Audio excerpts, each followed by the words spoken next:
충북도는 전국차전 성공 개최를 염원하는 도민의 뜻을 모아 제72회 식목일 기념 함께하는 나무 심기 행사를 실시했습니다.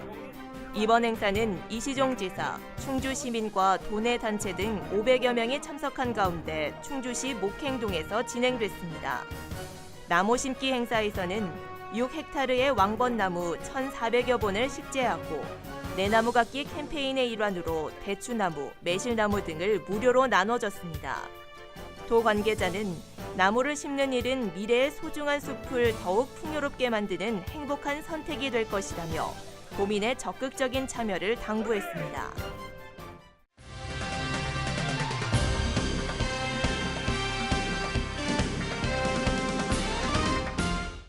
충청북도 수출 유망 기업 10곳이 중국 베이징에서 열린 무역 박람회에서 227만 달러의 수출 계약 성과를 거뒀습니다. 437만 달러 127건의 바이어 상담도 갖고 사드 보복으로 막힌 중국 시장 공략에 성공했습니다. 이번 협약은 중국의 사드 보복이 이어지고 있는 가운데 기업들의 철저한 준비가 성과로 이어졌습니다. 이번 박람회에 참석한 기업들은 상담회에 앞서 중국 당국이 각종 인허가와 관련해 꼬투리 잡는 것을 겨냥해 이를 철저히 분석했습니다. 뿌리는 천연 보톡스를 개발한 레보아민은 중국 당국의 위생 허가를 박람회에 앞서 사전에 받았습니다. 또한 사전 마케팅으로 바이어들이 상품에 대한 정보를 충분히 알 수 있도록 했습니다. 그 결과 210만 달러의 수출 계약을 체결했습니다.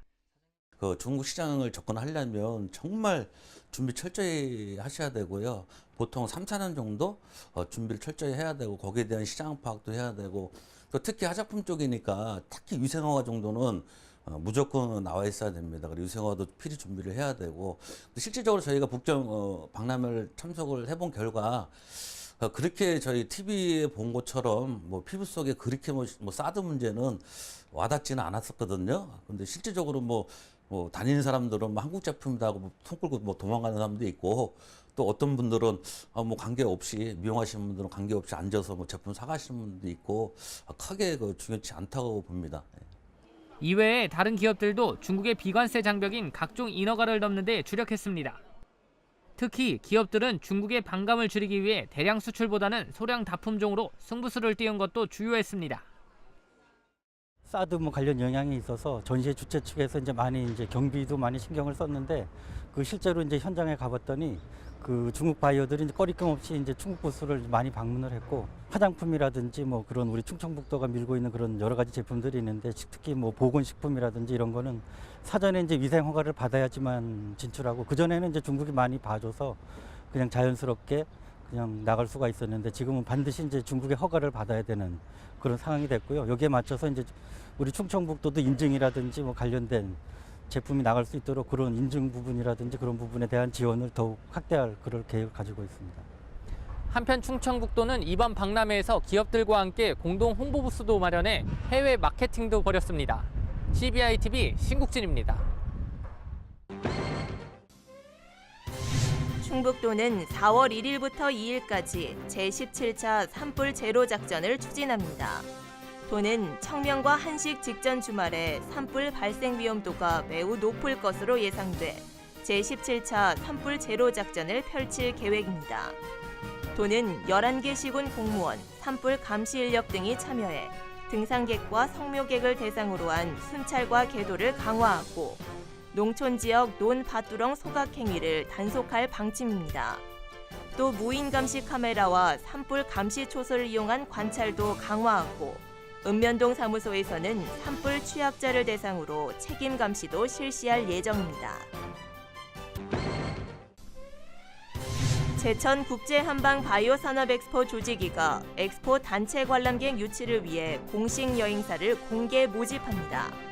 지원 자격은 관광진흥법 시행령 제2조에 의한 일반 여행업이나 국내 여행업 등록업체로 현재 휴폐업 중이거나 최근 1년간 행정처분 등의 결격사항이 없는 업체입니다.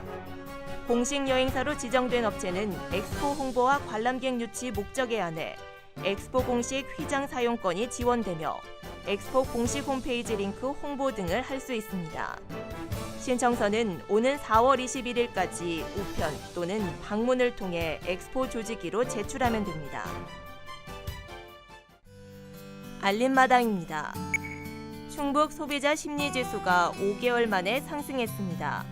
한국은행 충북본부가 도내 400가구를 설문조사한 결과 6개월 뒤 가계 수입 전망과 생활 형편 전망 등 5가지 구성지수가 올라 소비자 심리지수는 지난달보다 3.1포인트 상승한 100.1을 기록했습니다.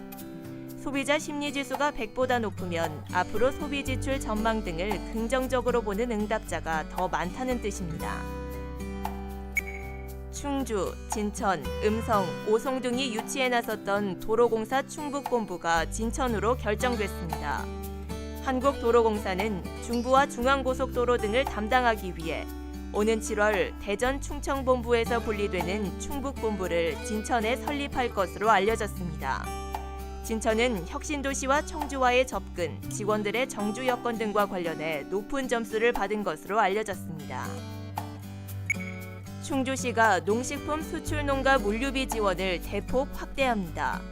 충주시는 지난해 2억 8천여만 원에서 올해는 5억 1천만 원으로 늘려 농가는 표준 물류비의 15%, 업체는 10%를 지원할 방침입니다.